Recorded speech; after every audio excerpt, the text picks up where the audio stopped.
Olá, alunos. Estou aqui mais uma vez para mais uma aula de Geografia. E o tema desta vez é Estado-nação. Vamos falar um pouco como se formam os Estados e as nações. É uma continuidade da aula de nacionalismo e separatismo, certo?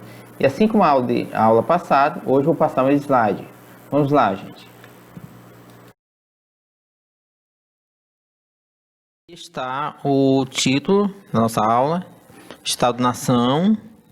Vou trabalhar com vocês só alguns conceitos complementares, como eu falei no início. De Estado-nação. Vocês estão vendo aí na tela que o conceito de Estado-nação refere-se à forma de organização dos governos dos Estados modernos e às organizações sociais que se estabelecem em torno deles. O mundo está organizado geopoliticamente em diferentes Estados nacionais. No direito internacional, são considerados países soberanos aqueles reconhecidos por outros países. Isso é uma forma genérica de reconhecer Estado-nação. Um país, gente. Isso aqui eu estou falando de um país. Não há um conceito fechado, estático, porque o mundo ele é muito diversificado. Certo? O conceito mais moderno para Estado-nação, dos Estados modernos, é esse. Mas vocês poderão encontrar outros conceitos um pouquinho diferente, porque depende de cada realidade em cada região do mundo. No geral, um Estado-nação é aquele Estado em que já tem reconhecimento dos outros.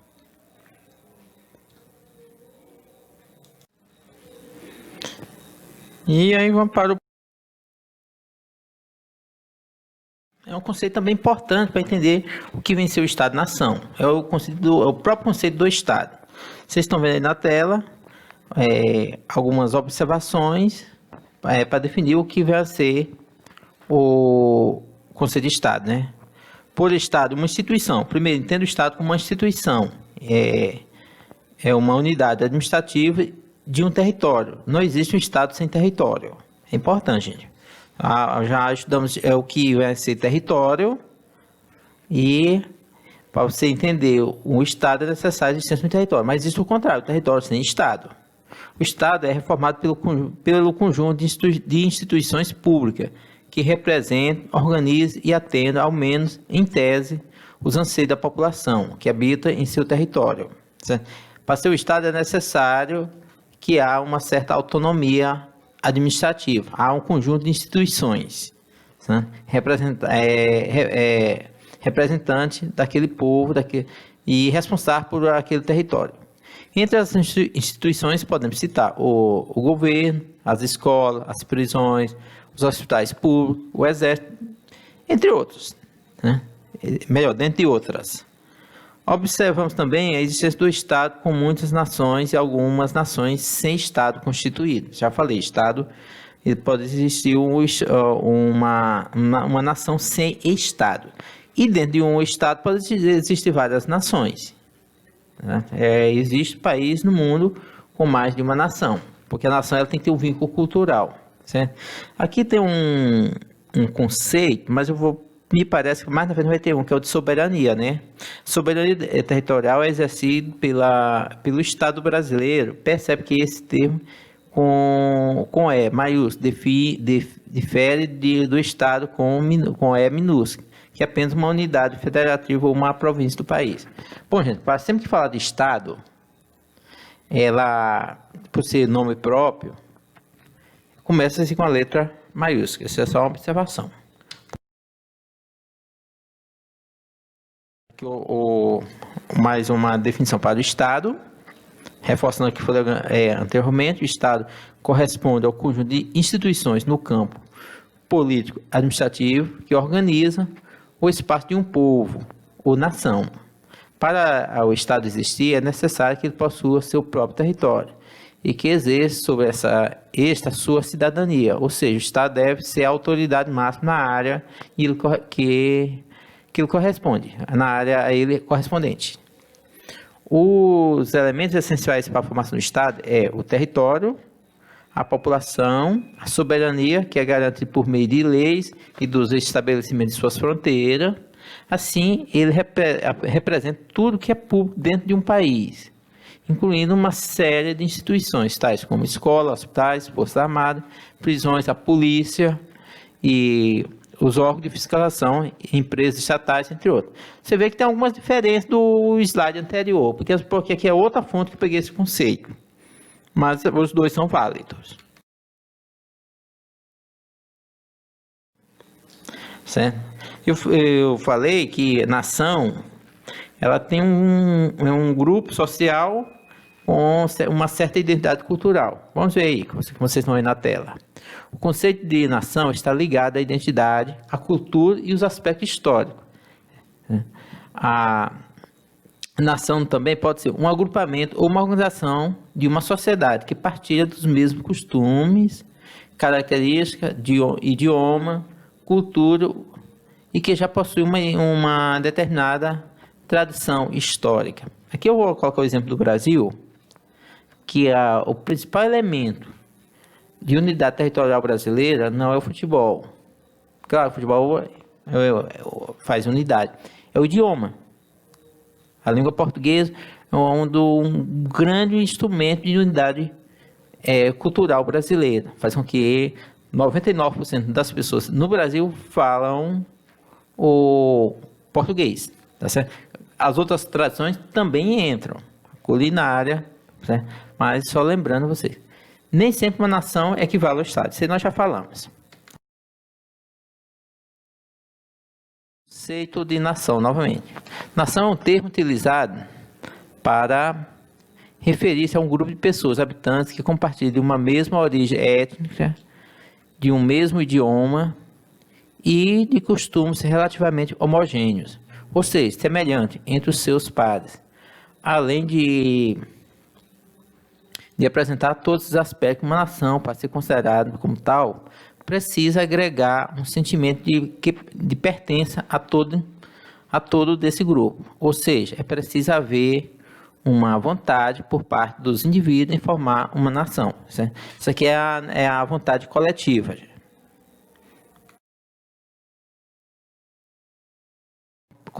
Concepção de Estado-nação, destaquei aqui uma coisa que ela é grave, mas ela existe no mundo inteiro, que é a xenofobia. Eu gosto de dizer que a xenofobia é o preconceito internacional, certo? A xenofobia nada mais é que uma aversão ao estrangeiro. E isso que eu faço questão mesmo de ler desde o começo até o final, e vocês estão vendo aí na tela, a xenofobia é o nome que utilizamos em referência ao sentimento de hostilidade e ódio manifestado contra pessoas ou por elas serem estrangeiros, ou por serem exageradas como estrangeiro. Esse preconceito social tornou-se mais comum em virtude do fluxo de migrações que tem acontecido. A xenofobia é manifestada contra diferentes grupos em todo o planeta. Na Europa, por exemplo, os árabes e muçulmanos têm sido alvo de grande preconceito, né? Aqui eu tenho um cuidado de chamar atenção, ter cuidado de achar que todo muçulmano, por exemplo, é terrorista. Isso é um sentimento de preconceito e de xenofobia. Assim como os mexicanos e os latinos em geral nos Estados Unidos. No Brasil também se vivencia esse problema, principalmente contra os imigrantes venezuelanos e haitianos, né? Na realidade, nós temos esse preconceito com muitos outros países vizinhos também. Assim como os brasileiros sofrem xenofobia nos Estados Unidos, dentro do Brasil, os estrangeiros também sofrem preconceito. Trabalhei numa aula com vocês, né? Mas não custa nada trazer essa concepção para vocês. O sentimento de nacionalismo é um dos pontos mais característicos do Estado-nação. Esse sentimento está atrelado a um conjunto de símbolos e convicções, vistos como traços representativos de uma determinada identidade nacional. O nascimento de um sentimento nacionalista tornou-se uma das principais fontes de força unificante e mobilizadora. A língua em comum, a religiosidade e símbolos foram usados como pontos de aglomeração de povos, que passaram a se ver representados por sua nacionalidade. Bom, a nacionalidade é o sentimento de coletividade de um grupo de pessoas em um território, né? Aí eu falei que a língua portuguesa, no caso do Brasil, é um instrumento de identidade unificadora, mas a religião também, né? A princípio, a religião católica, e hoje eu digo que o elemento unificador no Brasil, no aspecto religioso, pode definir o cristianismo como um todo, que é o cristianismo envolve os católicos e os protestantes. Vamos para o próximo aqui. Seria território. Não esqueça, só lembrando de pesquisar a territorialidade. Vamos entender território como... Compreender território como um espaço geográfico apropriado, certo? Quer dizer, controlado. Nesse sentido, apropriado é controlado, viu? E delimitado por relações de soberania e poder. Lembra que a palavra soberania significa governo, autonomia. Na maioria dos casos, o território possui fronteiras fixas e muito bem delimitadas, exemplo do território brasileiro. Portanto, quando falamos, por exemplo, em território brasileiro, estamos falando de seu espaço delimitado, correspondente à delimitação, essa é exercida por meio de um domínio que é reconhecido internacionalmente, o qual chamamos de soberania.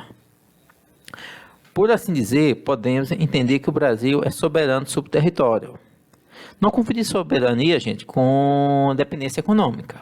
Essa soberania aqui é uma soberania política, exercendo sobre ele a sua vontade, ou seja, os interesses de seus habitantes. Eu achava que tinha um slide sobre soberania, aqui está, certo? A soberania, ela veio desde a Idade Média, né? Na Idade Média, a soberania era exercida pelo absolutismo, você já deve ter estudado em história, e pelos governos monárquicos, nos quais a figura do Estado estava atrelada à figura do rei. Porém, os territórios sobre os quais esses Estados tradicionais exerciam domínio estavam muito mal definidos, e o nível de controle do governo central era precário, se comparado com os que vemos hoje.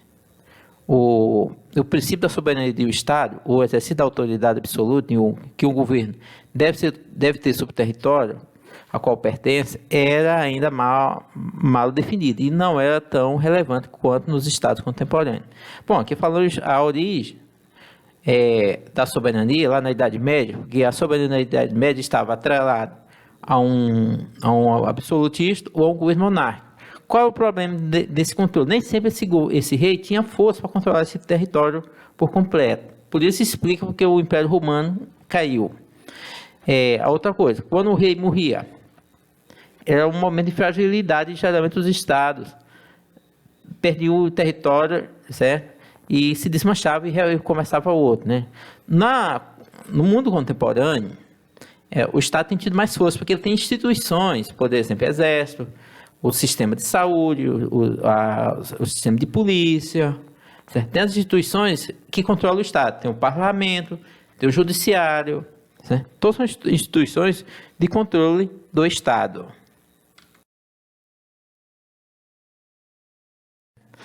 Aqui vamos falar sobre o governo, né? O governo seria apenas uma das instituições que compõem o Estado. Ele possui a função de administrar, exercer a soberania desse Estado, né? Isso é importante entender que o governo e Estado eles estão atrelados, mas um não é o outro, certo?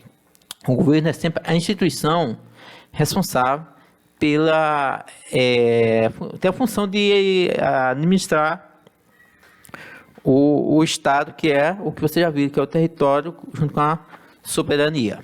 Os governos mudam e podem apresentar diferentes formas, que geralmente variam de um lugar para outro. Já os Estados não mudam, eles são permanentes. No Brasil, temos o presidente da República, líder máximo do governo, e por trás dele temos uma grande equipe, que é formada por ministros, secretários, economistas, advogados e outros que formam o governo, certo? É importante incluir aqui o poder legislativo e o judiciário, gente.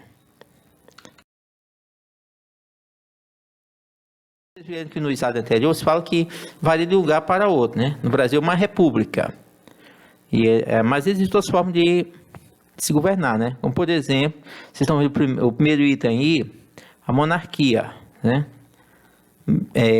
A monarquia é uma forma de governo onde tem uma pessoa que governa por toda a vida, né?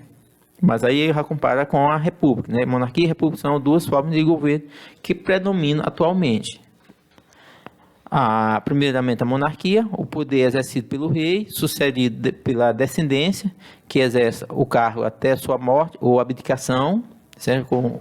Quando se tem um monarca, ele exerce a função até o final da vida.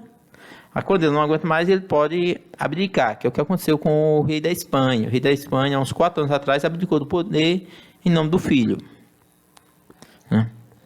A república é diferente, né? Vocês estão vendo aí. A república é o poder exercido por um presidente, quando é presidencialista, é o caso do Brasil, ou primeiro-ministro numa república parlamentarista, eleito por meio de eleições diretas e diretamente pelo voto popular, ou indireto por representante escolhido pelo povo, que compõe o chamado colégio eleitoral. Certo?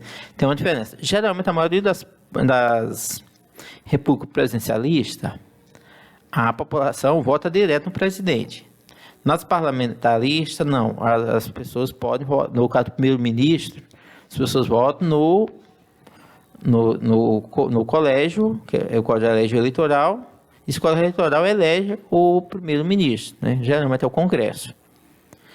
Na República, as atividades de um governo são desempenhadas por um prazo determinado. Na República, os administradores eles têm um tempo limitado de exercício. Terminou aquele período, executa-se uma eleição, ou promove uma eleição, e elege novos membros.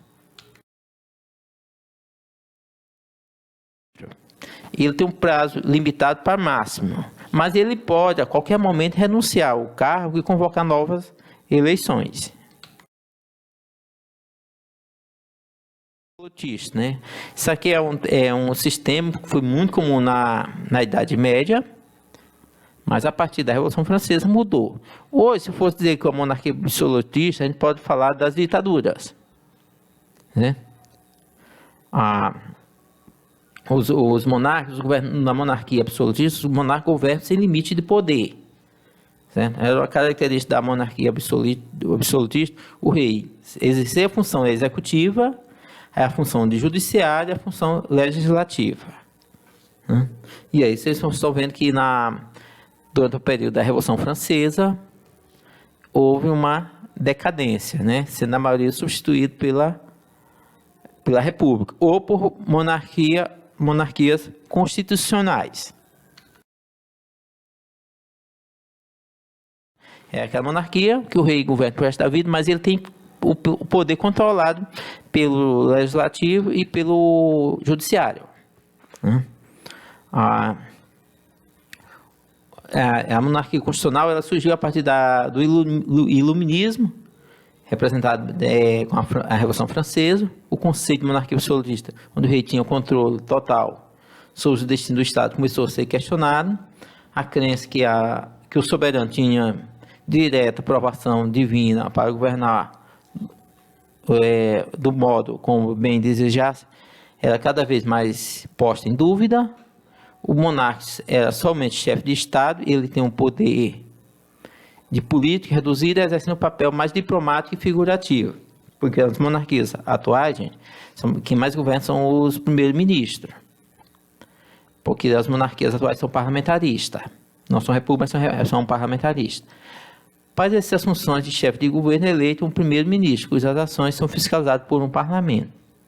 O primeiro-ministro é escolhido pelo povo de maneira indireta, como é o caso do Reino Unido e da Holanda.